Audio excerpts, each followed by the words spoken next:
Welcome everybody to this International Conference on Advances in Construction Materials and Structure, to this specific lecture, presentation on moisture ingress, service life of concrete in tropical conditions. And I am Bhattacharjee from Civil Engineering Department of IIT Delhi.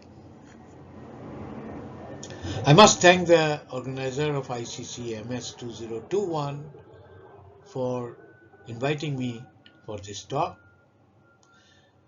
So let's start just by looking at the concrete as it is today. Concrete is a composite material, or concrete composites, if I may say so, because there are variations of these composites today, and it can be shown in a three-dimensional space with three axes representing the binder, the matrix, and a fiber reinforcement. So binders are too many today: composite, new binders, cements, geopolymers, and even resin hardener.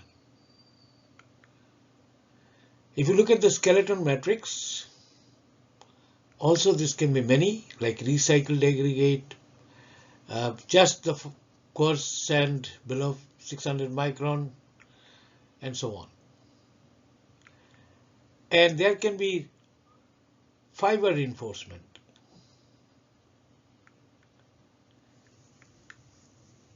For crack arrestation and pseudo-ductility, flexural strength enhancement whenever required. And again, you have a lot of possibilities here: steel fiber ST, polypropylene fiber, polyester, carbon, and so on. There may be many. So in this three-dimensional space, you can find a specific one for your use, because there are infinite possibilities of concrete now. For example, high-performance concrete might have ordinary Portland cement with some plasticizer, with water, and silica fume. P stands for plasticizer. Then it might use quartz sand, quartz sand 600 micron below, and use steel fiber to produce a high performance concrete. Right? So various kind of fibers like Kevlar, polyester, everything, the polymeric fiber and steel and so on, the varieties of steel fiber, and even hybrid combination can be there. So that's the concrete composite of today. What about performance? Concrete performance. Well, that again can be represented in a 3D format or 3D space, with x-axis showing moldability, the z-axis showing compressive strength, and the y-axis showing long-term performances like service life, infinite service life, fatigue, and all those can come there. And again, you can choose what is your requirement. For example, you might need a zero slump concrete. You might have a zero slump concrete, right? So if you have a zero slump concrete, in that case, this particular one in the x-axis, zero slump, and you may have totally fluid concrete, self-compacting concrete, and in the y-axis you may have compressive strength varies from 0 to 5 to 10 mass concrete to 200 grade RPC, reactive powder concrete. Long-term performance can be anything as good as infinity. So That's what the modern concrete looks like. That's what the modern concrete looks like, right? So it's versatile, and some deficiencies remains. That is your ductility and tensile load carrying capacity that is usually taken care of by steel. So that's concrete today.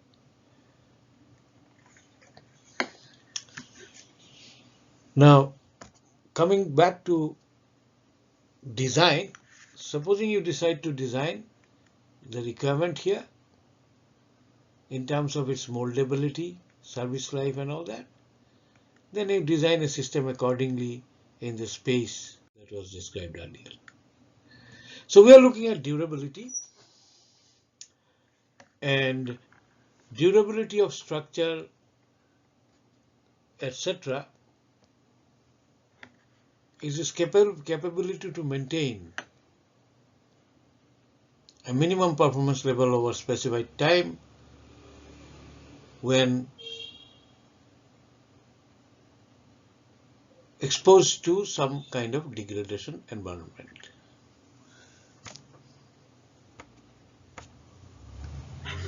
When exposed to some kind of degradation environment, right? So that's how we define. Performances are measures of fulfillment of functions, and performance varies with time, and degradation is gradual decrease of performance with time.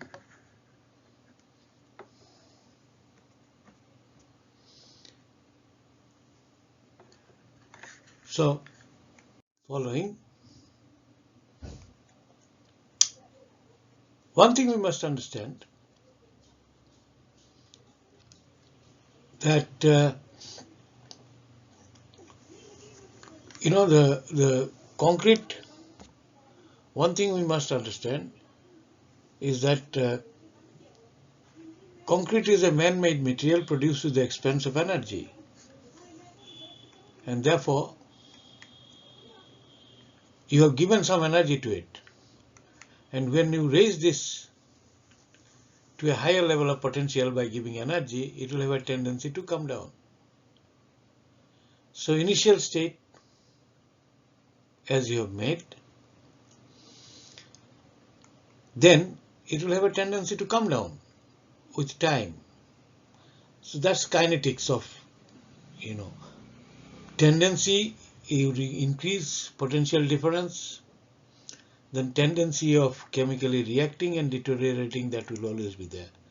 But you might do it in such a manner, manage it in such a manner that its rate of such deterioration is very slow, or somewhat higher and still higher. So it loses the potential or the energy that you have given faster and comes back to a natural state. That's the tendency of degradation. So thermodynamic tendency and kinetics shows that concrete will degrade with time, but the rate can be controlled. Performance is likely to vary with time, right? And you can see that initially the performance was good or satisfactory, and then it will decrease. Initially at a slow rate, but maybe at a faster rate later on.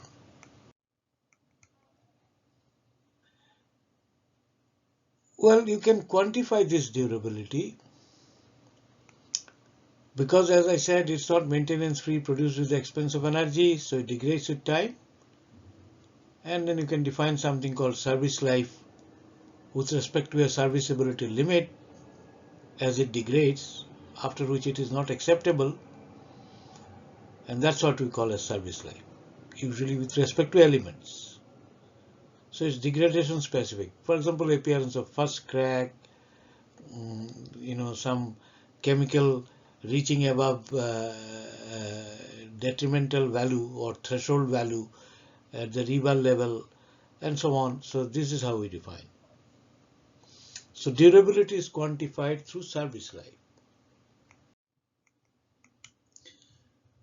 Now degradation is caused by various kind of chemical attacks, as I said, because concrete would like to come back to its original state, natural state of energy.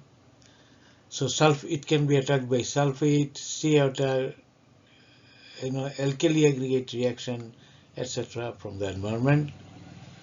And degradation may cause deterioration. All chemical changes that are there, degradation, all of them may not lead to deterioration, because some chemical changes may not have any effect on its performance. Say in plain concrete where there is no metal, carbon dioxide reacting with the calcium hydroxide produced in the cement hydration reaction may not be may not have any detrimental effect, and therefore it may not be degradation. But in reinforced concrete it will be, because it can depassivate the bar for corrosion. So service life is related to deterioration. So the concrete, etc., is not maintenance free. You may need maintenance, and that's how it will look like. So we said that normally acceptable serviceability limit, and some normally acceptable level is here, right? And as it reaches that level, you repair it, bring it back, and you continue to do that. So TL, T0, initially nothing may happen in many cases. TL could be when it reaches that serviceability limit. But you have something called intended design life. That's your intention. So for example, 100 years. So you take that load which will come once in that 100 years, gravity load or horizontal load like earthquake or wind, and that's what you do. And if it has come to this level, you can do a good repair, then such that it goes to the intended design life. So durability is quantified through service life. And if the service life is equals to T ideal, which is our intended design life, then it's perfect durability. Lower TSL means higher repair frequency, higher life cycle cost, and all that. So these are all degradation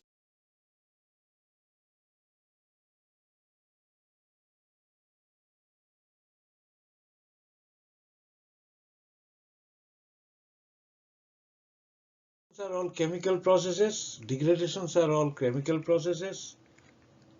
Degradations are all chemical processes, right? And seawater attack, sulfate attack, etc., etc. And all of them need moisture.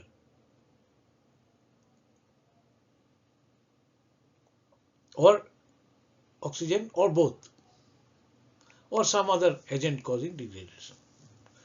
Since all deterioration involves moisture, relative humidity plays a major role. For example, reducing down the alkalinity of concrete through carbon dioxide of the atmosphere by reaction of carbon dioxide, atmospheric carbon dioxide in presence of moisture is called carbonation, and it occurs 55 to 60% RH. It peaks around. Why? Because at higher RHS, carbon dioxide availability is low, gas availability is low at the pore solid surface, and at lower level of relative humidity, the moisture is not there to support the reaction. Similarly, conducive relative humidity for active corrosion may be 70 to 80%.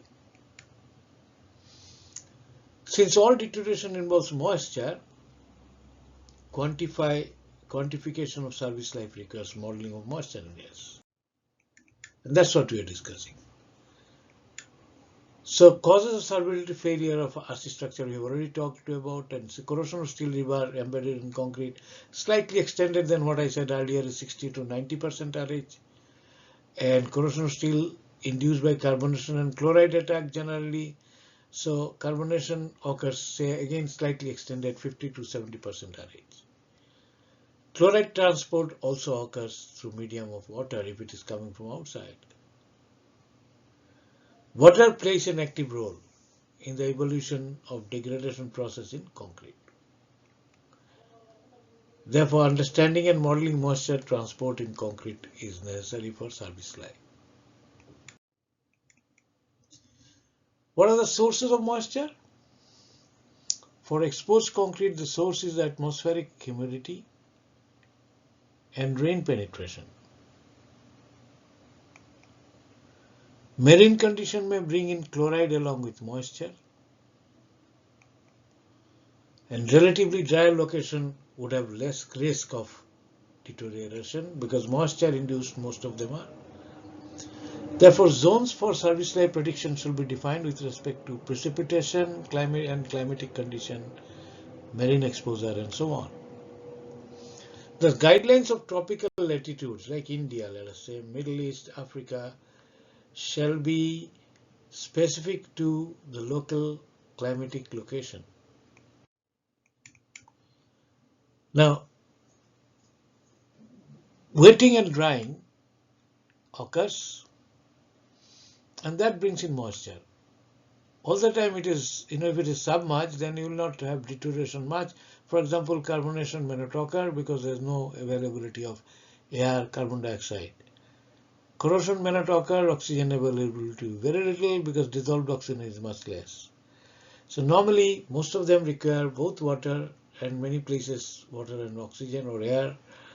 And in such situation, wetting and drying plays a big role because moisture has to be conducive. So moisture ingress in concrete is a necessary element of service life model. And if you look at it, you see if this is the wetting occurring and critical moisture content line goes like this, and then there's a drying occurring, critical moisture content above which actually some deterioration would occur, let's say carbonation would occur. Then there's the reinforcement bar level that's shown here. So then actually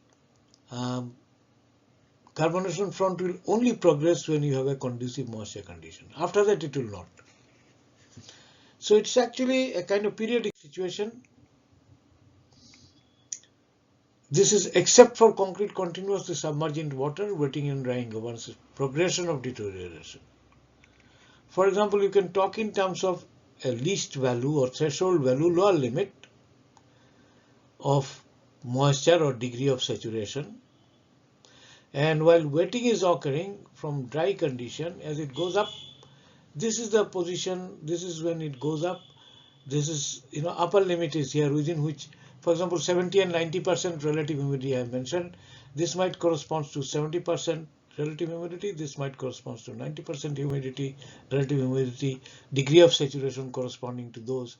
So when degree of saturation is between these, the deterioration process will continue. And if it is above this, more than 90%, let us say, relative humidity, nothing may continue because it will be suffocated or scuffled, that kind of situation. Or in this case, it will become thirsty because drying is occurring and lack of moisture will stop the reaction. So reaction occurs during this period, from this period to this period, and again this period and this period. So wetting and drying is very important. Wetting, drying is important. Wetting, drying is important, right? So I might have one cycle 1 year, second cycle second year. So only there will be a range of degradation period will be within certain period of time, not beyond. So it will be periodic. Every year there will be some period during which degradation will occur. Second cycle, first cycle, every cycle you can have degradation that will be occurring. And that's how it will progress. It can happen, for example, in tidal condition, there can be, fortnightly tide or daily tide also. So again, it is periodic. So wetting and drying that would occur.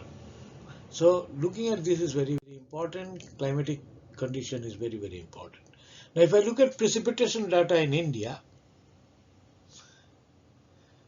rainfall occurs this is the highest rainfall zone somewhere there. This is relatively dry. This is relatively dry. The yellow ones are dry. This is composite monsoon climate. There are somewhere moderate, right? Dry zone is this is the dry zone. Then some other dry zones and so on. So precipitation map one can look into, and these are high rainfall areas. These are high rainfall areas, relatively high rainfall areas, right? And very high rainfall areas are these. Coastal area also, you can see the similar sort of thing, high rainfall areas. So there has been defined, hydrologically they have been defined actually. Dry zone less than 75 days duration of rainy season, and wet zone 2 more than 150 days of rainy season in a year. That means 6 months it will be raining.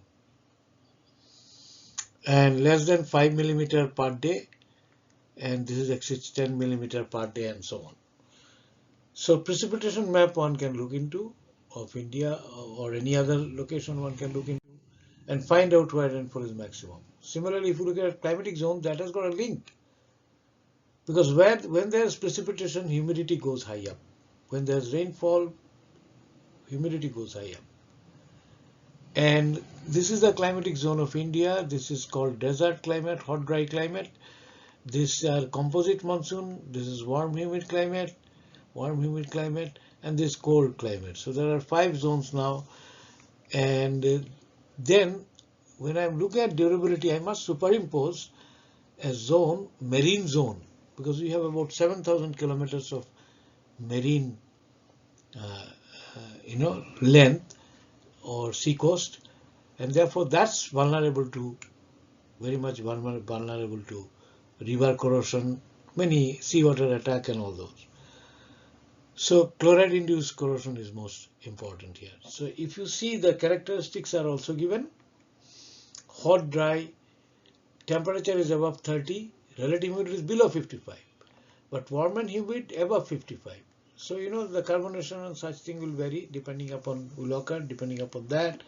And this is mean monthly values usually, and range, temperature range is something like this: moderate climate, cold climate, and composite monsoon climate is this yellow one, where actually for rainfall, it doesn't fit into any one of them. It doesn't fit into any one of them. It doesn't fit into any one of them. It doesn't fit into any one of them. So it doesn't fit into any one of them, right? So this is composite monsoon climate. It doesn't fit into any one of them for 6 months. So 6 months, sometime it will have this climate, sometime it will have hot dry, some period it will have warm humid, some period it might have cold, and so on. So therefore that's composite monsoon climate, and that's very much in India is because of the Himalayas and all that. I don't think I'll go into this. On top of that, we superimpose the corrosion zone. We superimpose the corrosion zone, marine zone, which is corrosion prone. So that's what it is. So therefore, exposure zones for service life prediction, what I can do is I can classify them in this manner, right? So marine zone is one of them, all right? And marine zone will have also 3 conditions: submerged condition, continuously submerged; splash zone, which is most severe; and offshore 5 to 10 kilometers near the seashore. Now, when I am modeling, the most important here would be, well, practically, it is a seawater attack at best, but since there is no oxygen, corrosion will not occur. Some reaction will definitely occur. Seawater attack is a thing, and that could lead to leaching. And if there is some drying situation is occurring, then river corrosion can occur, because oxygen is required for corrosion process.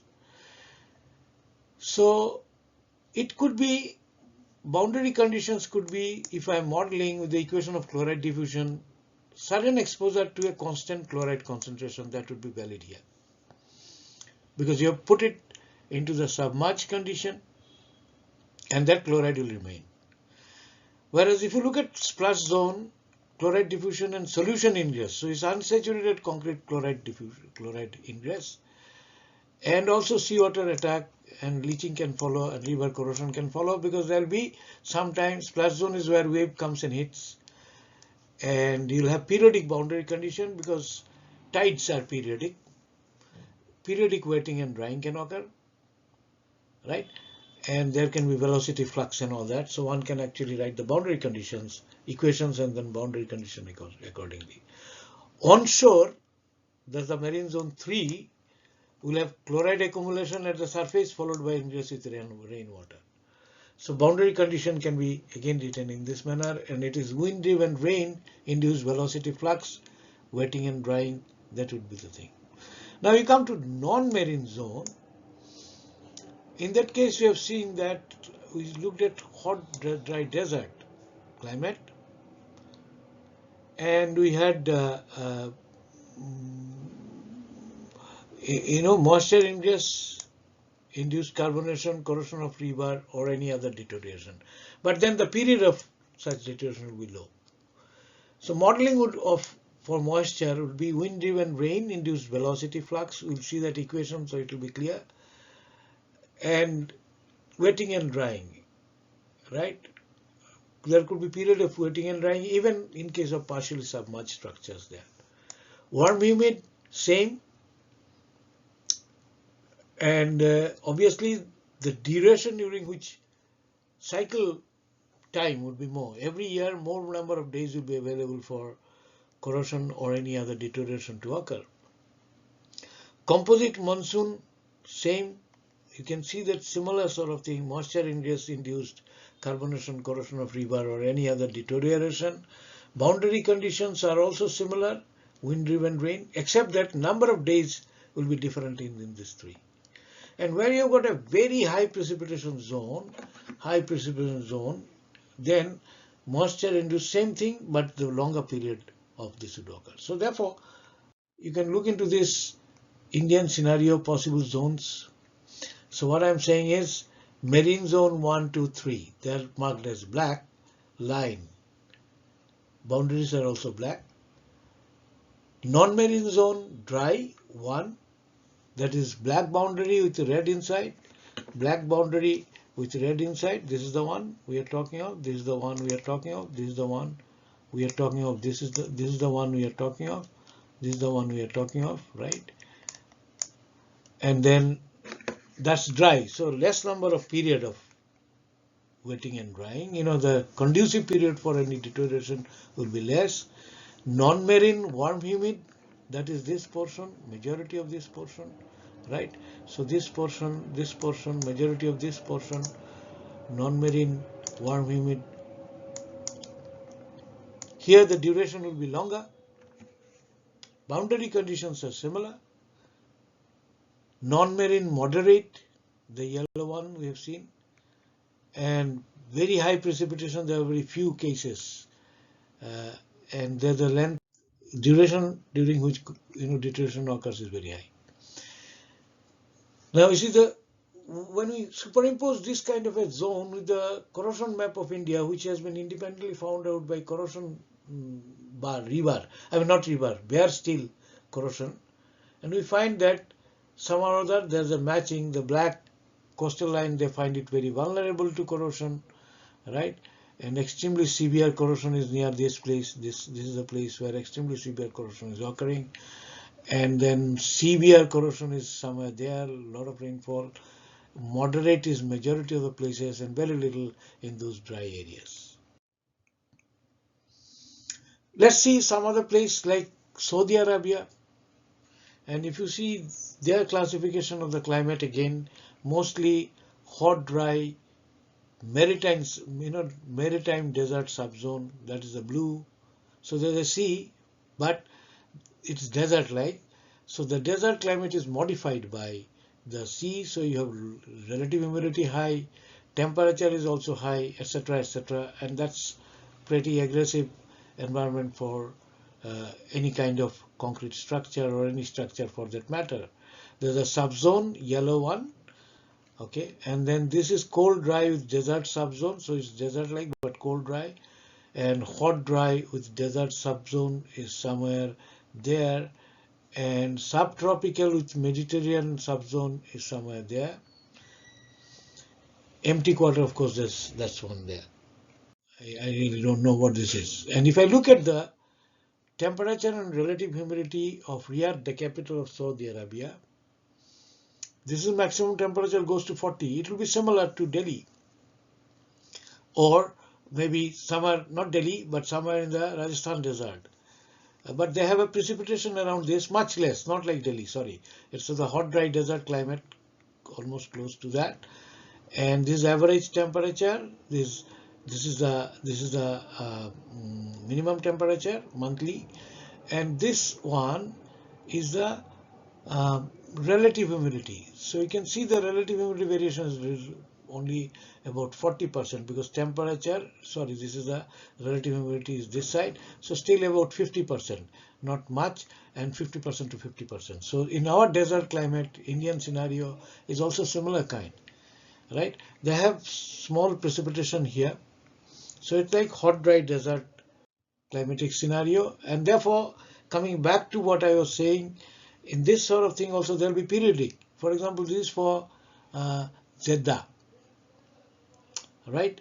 The coastal city, and the relative humidity there is pretty high. In overall pretty high. You can see that it's around 70%. So it's hot, dry desert maritime climate. So that's all it is, and temperature goes to about 40. And that's again, there's rainfall here, rainfall there, therefore it will be periodic, wetting and drying scenario. And this is similar as Dubai is similar earlier, as we've seen. So this is the rainy season, this is the rainy season, relative humidity is high, but not as high as Jeddah, right? So it's hot, dry desert sort of climate, but still quite high, 70%. Sorry, it's pretty high, 70%, not like Riyadh. It's almost like Jeddah. So 70% maritime climate, because in the sea coast, and average temperature is shown there. So you see, periodicity would be there, rainfall here and rainfall again there. I mean, if I take it from November to April, there is some amount of rainfall. During that period of time, rain will penetrate into the structures, and then Syria, Damascus, in again a similar kind, right? So rainfall here, and that happens. I mean, one can explain this, but I'm not interested. So you see, it's the periodic scenario. So possible zone in Arabia also, marine condition may bring in chloride. Relatively drier locations would have less sensitivity, same, and they have hot, dry, desert, maritime climate where they have high humidity, high temperature, and chloride. Dubai is similar, Jeddah is similar, and there the possibility of carbonation and chloride ingress can occur together. And moisture modeling, if you were to do together with, if it is in splash zone, same wetting and drying, wave you'll have to see. If it is onshore, nearby, within 5-10 kilometers, chloride will be traveling. And since the humidity is high, carbonation can also occur. So periodic wetting and drying, that's very important. So that's important for all the tropical climate I was talking about. Therefore, you got to model this wetting and drying. And this can be done by Richard's equation. In capillary flow and all that, they do it. Same thing, flow through capillary or porous media, same thing. So this is Richard's equation, and this is not Richard's equation, sorry, this is Darcy's law extended. I mean Darcy's law in unsaturated media, and from this you can derive with the moisture capacity. This is D size, this is a suction head or suction potential, and this can be converted into degree of saturation theta, and this is Richard's equation. It's a nonlinear equation, as you can see, d theta is inside, so it's a nonlinear equation because d theta is a function of theta itself. This is permeability as a function of theta, degree of saturation, because partially saturated scenario, unsaturated flow through porous media, and d is the hydraulic diffusivity and theta is the moisture content. So boundary condition in rain case is given by what is called wind-driven rain. And based on Lacey's formula, where V0 is the meters cube of water flow onto the surface per meter square per second. In other words, V0 is nothing but meter per second. That's what is actually heating the concrete surface. W is the wind velocity and R is the rainfall intensity. So it's an empirical equation, and therefore this is the flux. So flux boundary is there. Flux boundary is there. So generally wetting and drying, the joint occurrence of wind and rain causes an oblique rain intensity vector, which is referred to as wind driven rain. Just now I mentioned that's what it is. So wind driven rain is that. And this is a semi-empirical method most commonly used to calculate the WDR intensity. Meteorological data is known and is given by this expression. So thus boundary condition for wetting is this. Same. Lacy's equation. The flux. So that's meter cube per meter square per second. In other words, meter per second. So that's the boundary flux. W is the wind speed and R is rainfall intensity millimeter per hour. As I said, it's semi-empirical. So at surface, theta is equals to 0 at x equals to 0 to start with.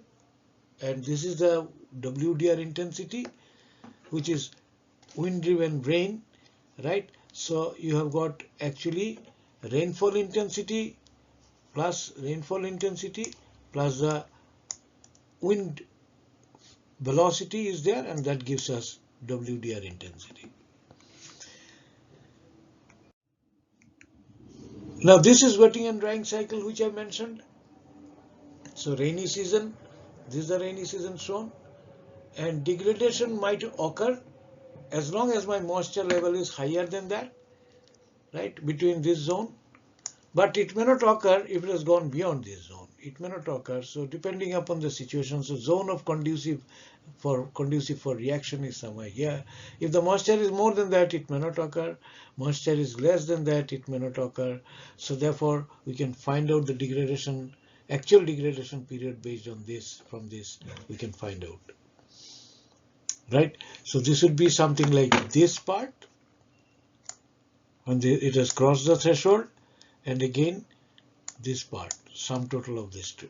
So that's during which the actual degradation will occur. So deterioration is intermittent, governed by rainfall. Now if you see mechanism of wetting and drying,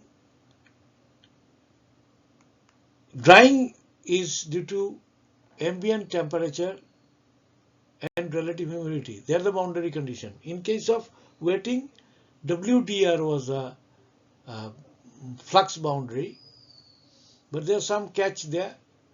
Once the surface is saturated, the boundary condition will change. It will simply become degree of saturation 1 at the x equals to 0. We'll see that. And in case of drying, there are two stages: constant rate drying and falling rate drying period. In constant rate drying period, the evaporation occurs here, and liquid diffusion zone, that's inert zone. So therefore from here the evaporation occurs in the wet zone, and it's function of the wet bulb temperature here, what we call wet bulb temperature, 100% relative humidity, saturated condition. So temperature will be coming down, and outside air temperature is T, somewhat higher, dry bulb temperature as we call it. So heat transfer would occur because of this temperature difference. Outside temperature, dry bulb temperature, surface wet bulb temperature, and this difference multiplied by some surface coefficient called H, surface conductance coefficient called H, will be the amount of heat that will transfer, and that will cause evaporation. So that rate will remain constant as long as this temperature remains wet bulb temperature and outside temperature remains same. So evaporation front is there. But after some time, this moisture, as it evaporates, it will get reduced. And a time will come, there's a critical moisture content beyond which suddenly there will be, the dry zone will start actually penetrating inside. So evaporation front will recede. And now evaporation might be taking place from somewhere there, and that's falling rate period. During falling rate period, evaporation front recedes, and actually evaporation occurs here, and then there's a heat transfer has to occur from this surface to this, and which has to cause evaporation. So this can be modeled in this manner. Now, I am not going to the full modeling part of it, but determination of D is important. To determine D, we transform this, we can transform this, D is the diffusion coefficient. We can transform this variables x and t. There are two variables here, so it's a PDE, partial differential equation, can convert into an ordinary differential equation by using what is known as Boltzmann transformation. And this also allows for measurement of D from moisture content measurement non-destructively. Now this is still a challenge a little bit. So if you do this transformation, you get somewhere a partial, nonlinear partial, ordinary differential equation in phi, something like this. Now if you allow one-dimensional flow of moisture, that means seal this portion, seal the other face, seal all faces. Here you ensure that there is no transfer occurs. Then moisture will penetrate through this one-dimensional moisture transfer, and if you can measure the moisture profile with time, and at different time, then you can from that you can find out D.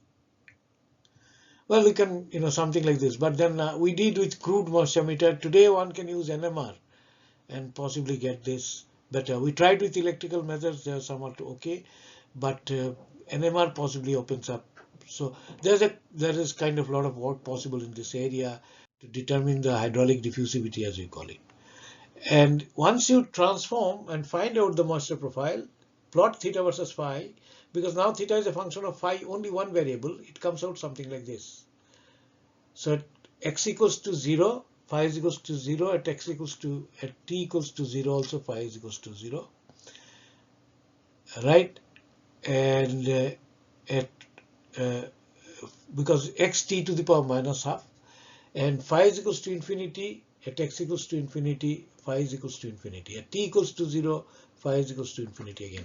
Because this was x t to the power half, x and t to the power half was the thing, minus half or whatever it is, minus half was there. So when t is equals to 0, phi is equals to infinity. So that's what it is, that's what it is, that's what it is. So there are some models available. Lockington, there are some Wong, some models have been suggested. Hall, for concrete, this value of this is for wetting diffusivity is here. This is wetting diffusivity, and n is equals to 6. Alpha depends upon water cement ratio, microstructure, etc. This is for drying.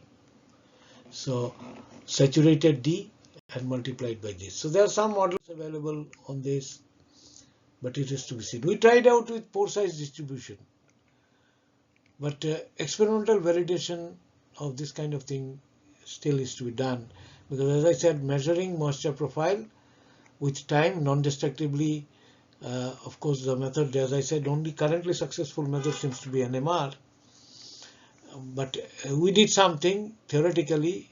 So the permeability, unsaturated permeability is given by this, where this is porosity, of course acceleration due to gravity, density of moisture or specific gravity.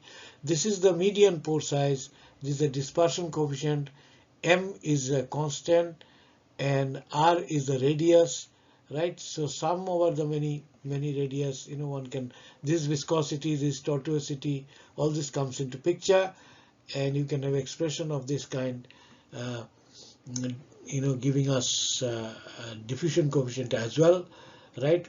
If we know the pore size distribution. So P is the porosity, R 0.5 is the mean distribution radius, it's the median radius or mean distribution radius log mean distribution radius. Pore size distribution, if you know, this is the density of water, acceleration due to gravity, this is the viscosity, tortuosity, this is AC is the aspect ratio of the pore, and this is 2.67 for OPC we found out, and beta is contact angle of water, and alpha W is surface tension. So one can actually model this with respect to pore size distribution, but validation is still required. So when you are using this kind of thing, not this model, rather using the experimentally valid model, empirical models that has been suggested earlier, given earlier, wetting results were found out. For example, from exposed phase at 7:31 hours for a concrete with water cement ratio 0.6, typical concrete with water cement ratio 0.6, 66.14 hours is the next one, and last one is 125.63 hours.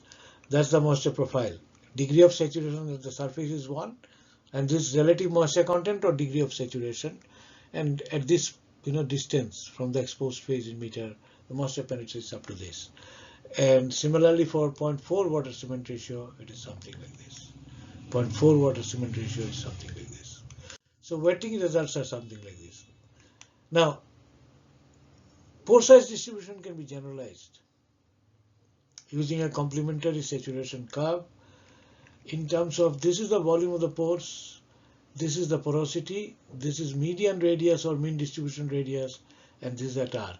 So at any point R, any radius R, the amount of pores, cumulative volume of pores up to that radius is given by V, where this is the total porosity, and one can write this is what is written now, and D is a dispersion coefficient to the pore size distribution.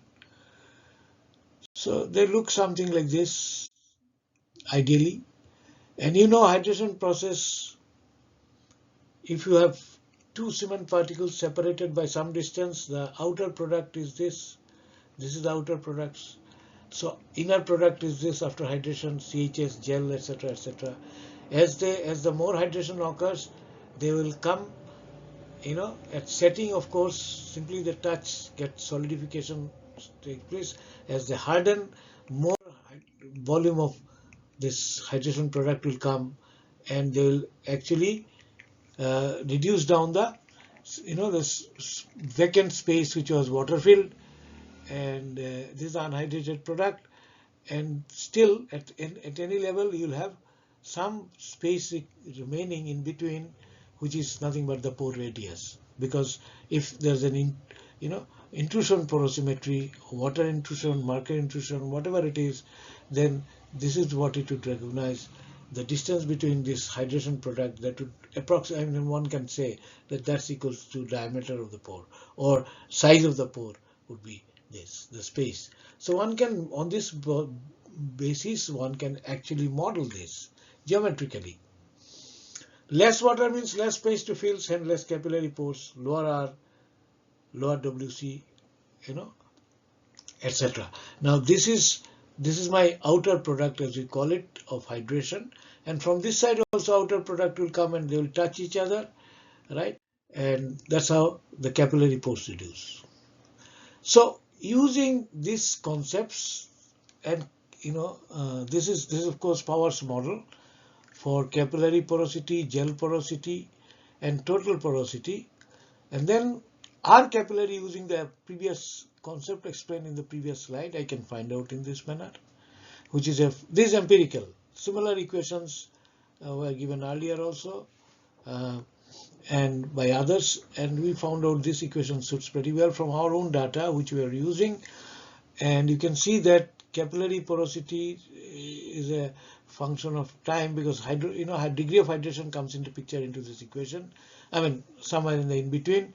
So capillary porosity is a function of water cement ratio, and gel porosity is also a function of water cement ratio, but to the power 4. This is empirical. So R.5 is geometric mean of the gel pore size and capillary pore size to the power gel porosity and capillary porosity. So weighted gel porosity and capillary porosity weighted geometric mean is R.5. And then we can find out the moisture content for conducive corrosion. For example, for 60% and 90% relative humidity, using Kelvin's equation. How? We'll just go to the next slide, then you can find out.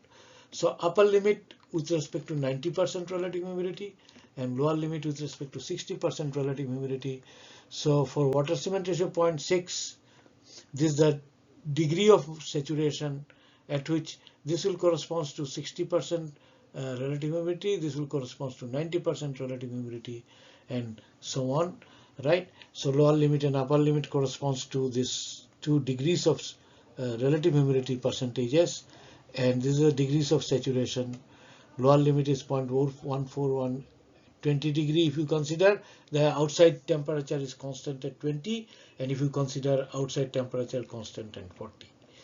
So you can actually find out this upper limit and lower limit, that line, 2 lines I was showing earlier.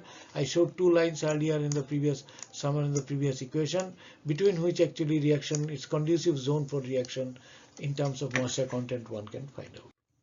And this is Kelvin's equation. So Vm stands for molar volume of water. Sigma is the surface tension. R is the pore radius, up to which the moisture is filled or condensation has occurred.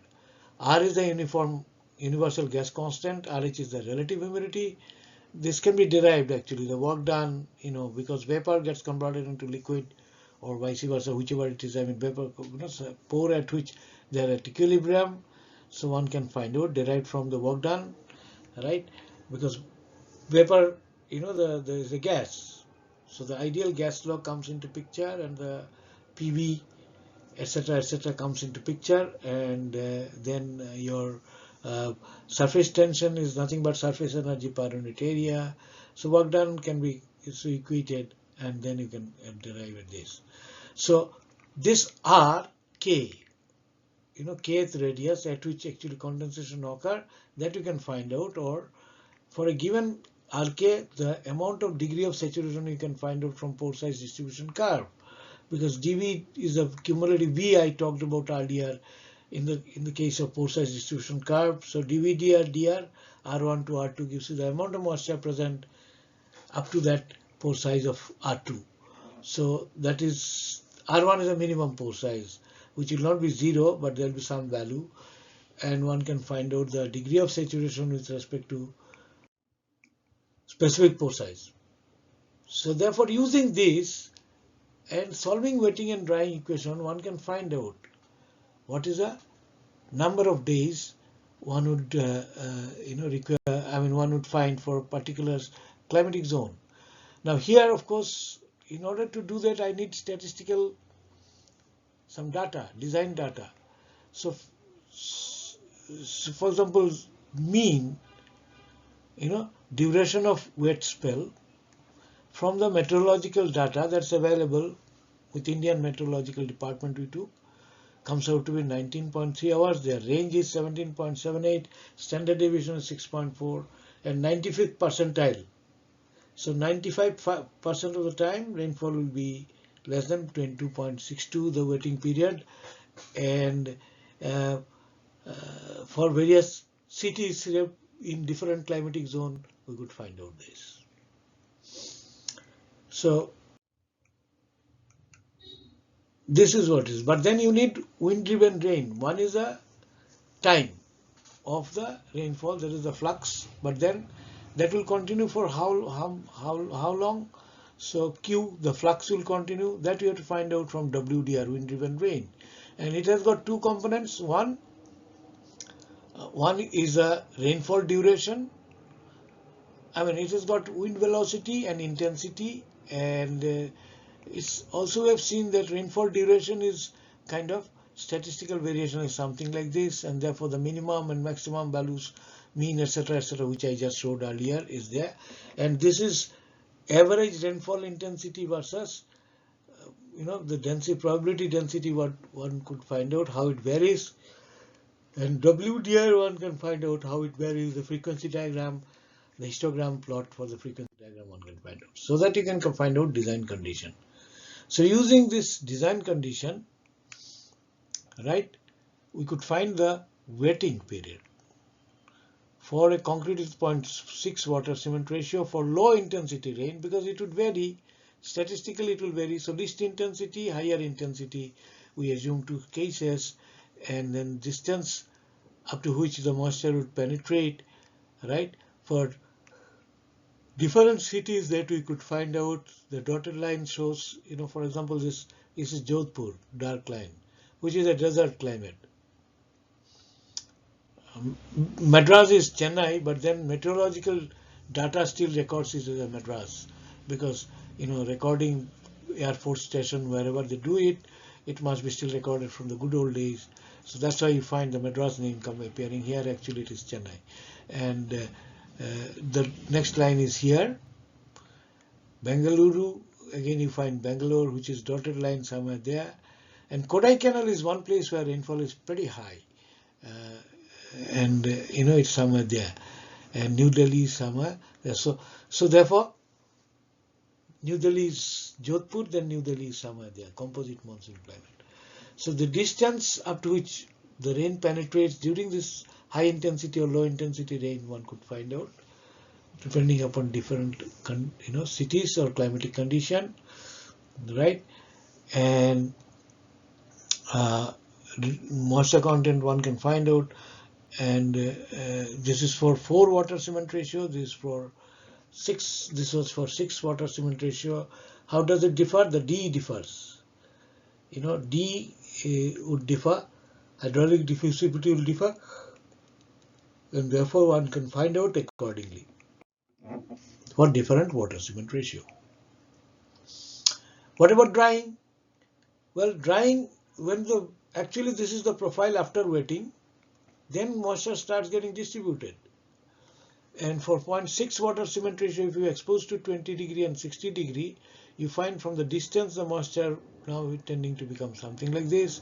And if you see drying time, the red line, it is becoming something like this, right? And lower limit of corrosion, let us say an upper limit of corrosion is here. Between this, you find that how they are varying, you can find it out. So for 25 mm, cover depth, there's the red line. You find that it actually starts from here, how many days? So from here to here, 360 minus some days. With water cement ratio 0.6 and outside temperature is 20 and constant and relative humidity 60%.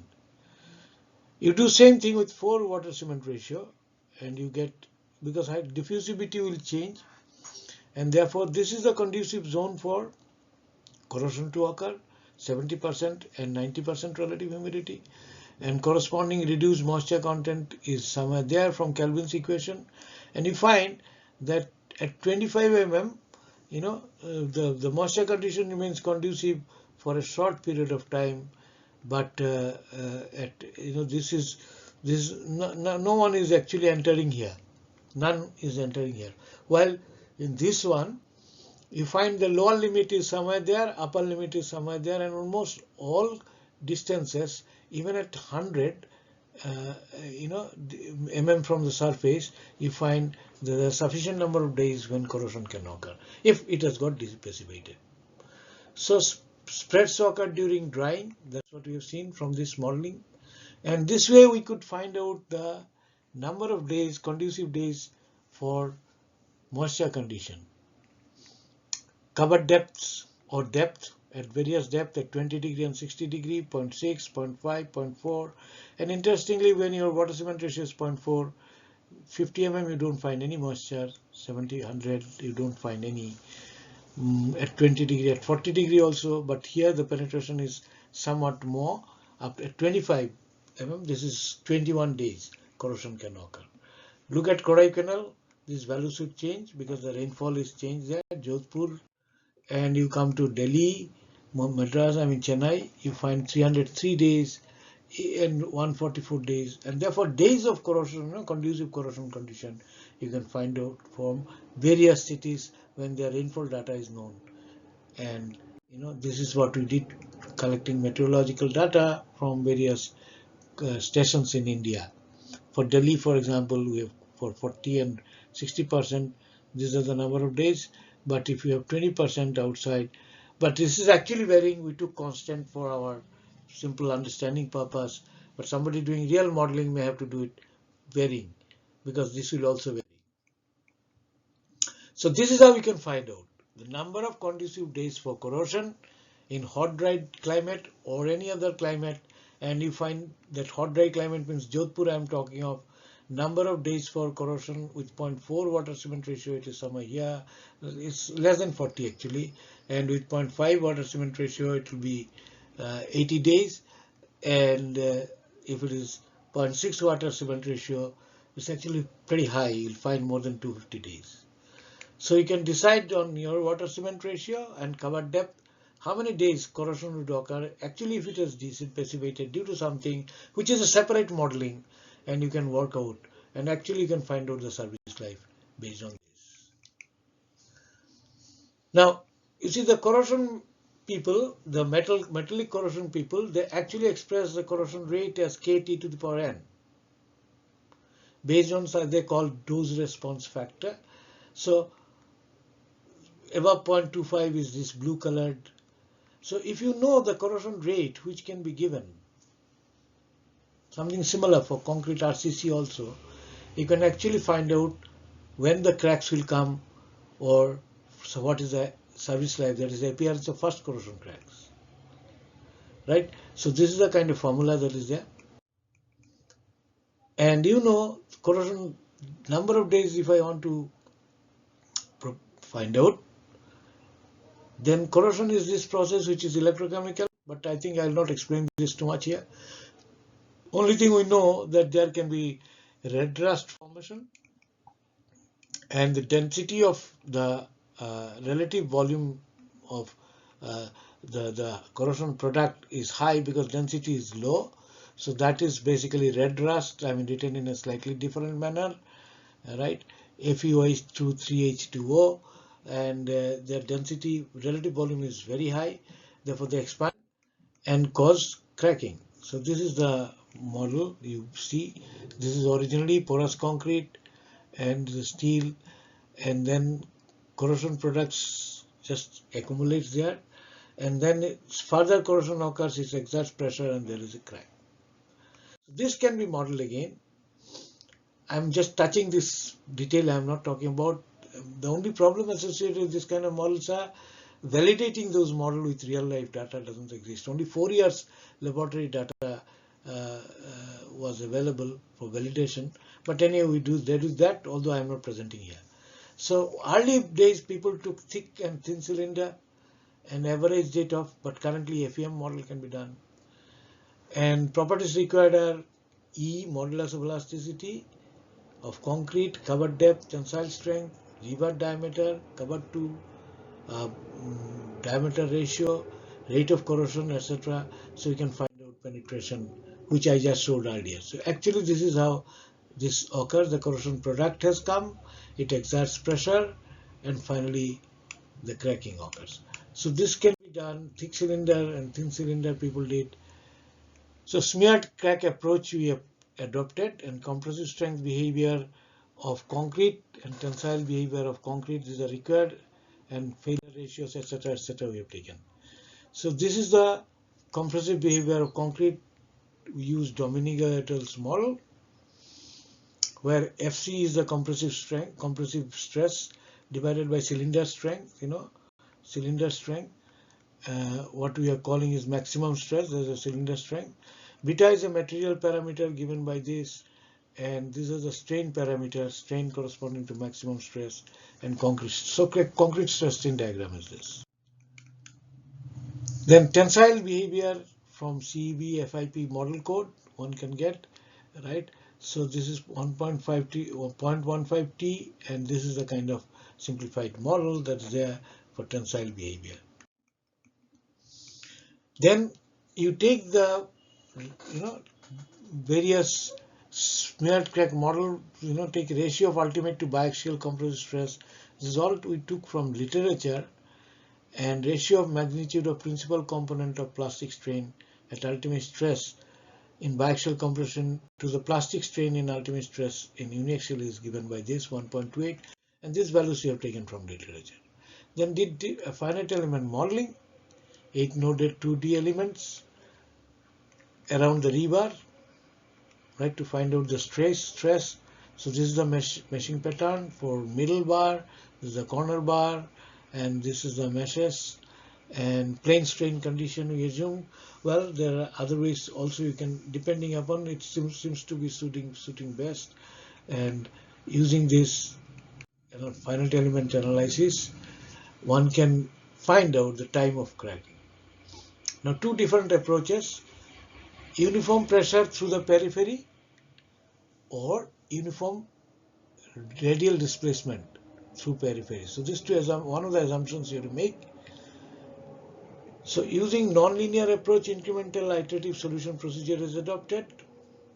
Uniform pressure or displacement is applied on the periphery in incremental steps. Iterations are repeated until internal equilibrium is fulfilled and convergence is obtained. And then this is the kind of typical strain distribution we get in the cover concrete, right? So with a grade of concrete in Indian standard M20 with a bar diameter 16 millimeter, this is with the 16 millimeter covered to the diameter ratio 1, covered to diameter ratio 1.5, etc., covered to diameter 2, and so on.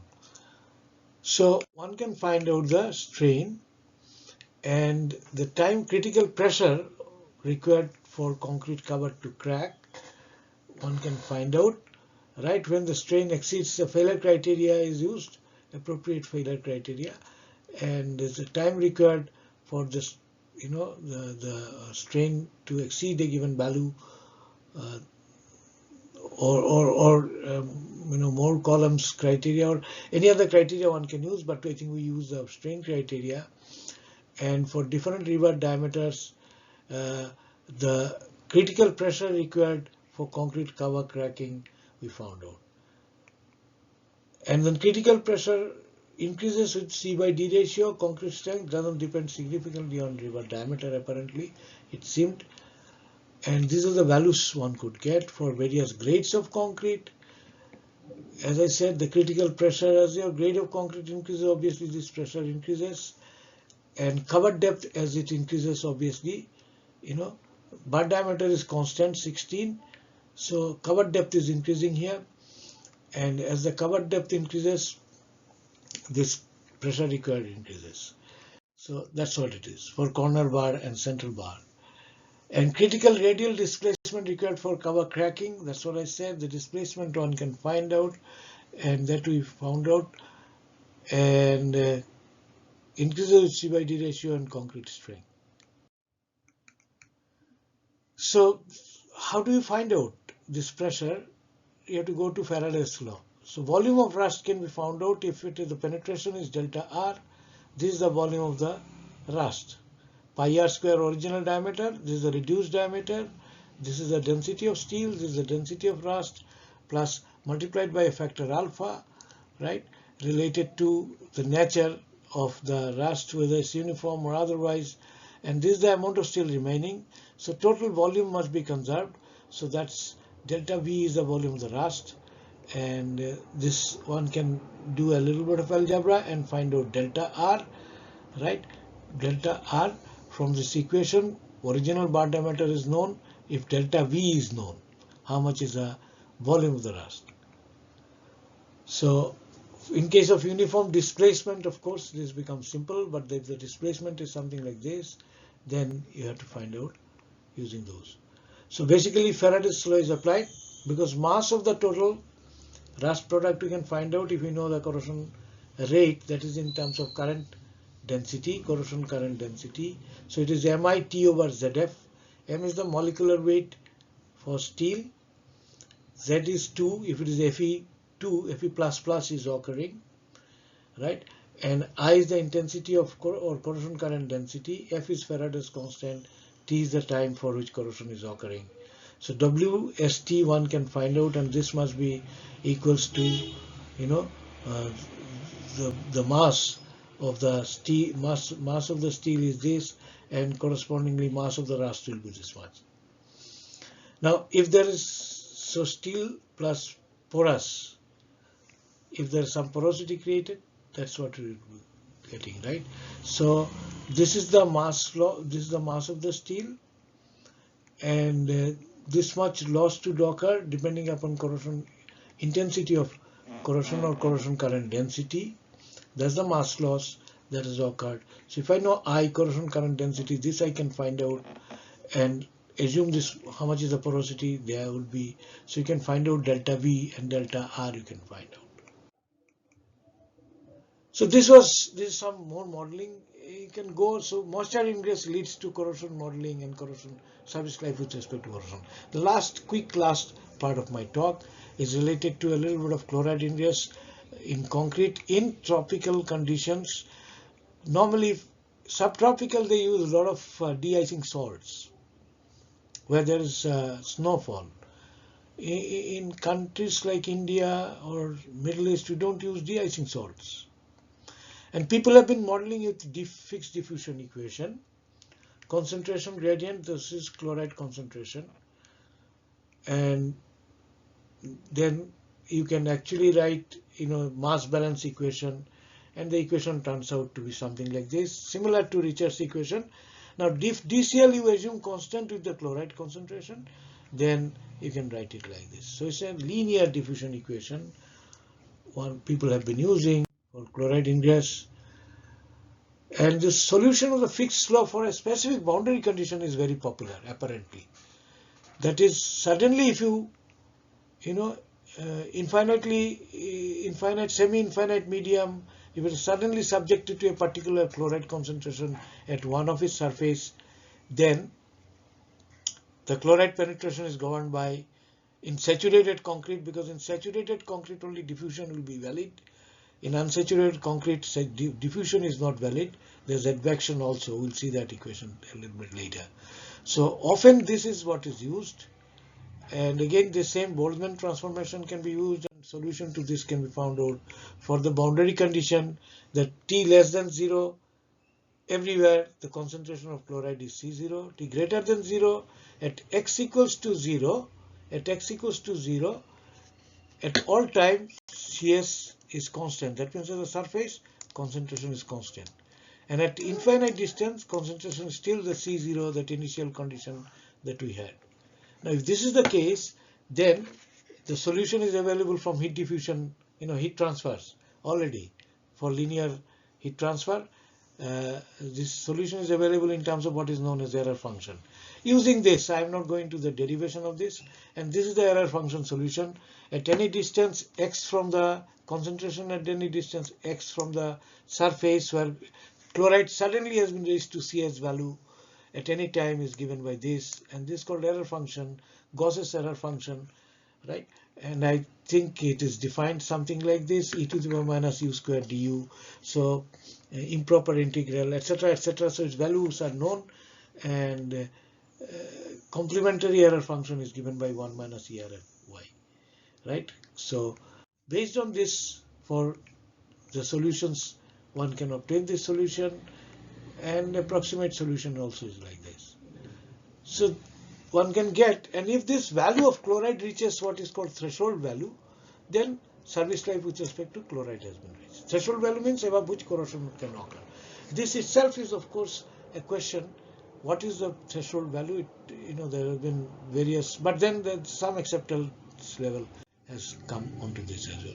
There's approximation of this equation, and you can calculate out service life based on this, where D is the chloride diffusion coefficient, T0 is the initiation time, and D0 is the cover depth, etc., etc. So chloride ingress in concrete, in partially saturated concrete, you see, is followed by concentration diffusion, dependent diffusion, plus due to ingress of solution. And this error function solution is not valid for that. So this cannot be used just like that everywhere. In fact, the flux will be far more complicated. This term is a diffusion term, and chloride diffusion coefficient. This is an activation, might neglect it. This is under electric field, also can neglect it. And this is the moisture flux multiplied by chloride concentration. So activity of chloride, many of, even if you neglect, the simplest one will involve this and this. And this flux is much more. The amount of chloride that enters with the solution is much more than that enters through diffusion. So in unsaturated concrete, you cannot really model it through this error function solution, which many people do, and I thought I'll just bring it in here. And the final equation, mass balance equation, will also should include what is called a chloride binding term. So does not represent real situation in tropical situations, because we don't have a situation except for submerged concrete, fully submerged concrete in seawater. Nowhere else this can be used.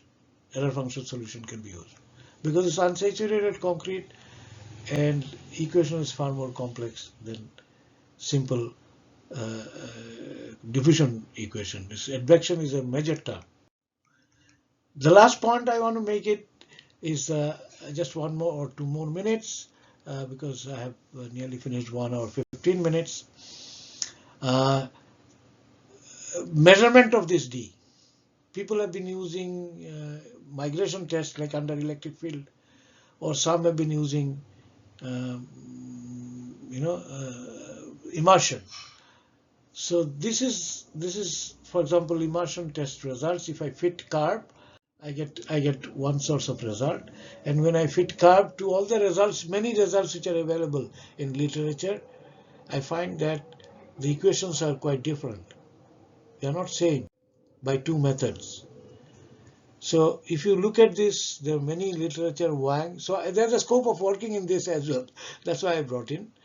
And Wang, the diffusion coefficient from immersion is this, migration is this, and error, the difference is quite high. In all cases, you will find the difference is high, although the nature more or less remains same, but this 35, 46, 26, some cases they do match relatively well. So if you look at all the literature, there is a problem. So I think with this I summarize my talk. Moisture ingress and wetting and drying govern service life in tropical condition. In absence of mathematical generalization, material design so far has been largely empirical and judgment oriented. That spends plenty of scope for generalization through modeling, but models are complex because it involves various mechanisms. So the difficulty is there, but this is with modern computational capability it can be solved. And material properties are the other factors, which should be hydraulic diffusivity, chloride diffusion coefficient. Their determination is again still in research stage. And I think with this, thank you very much. That's all.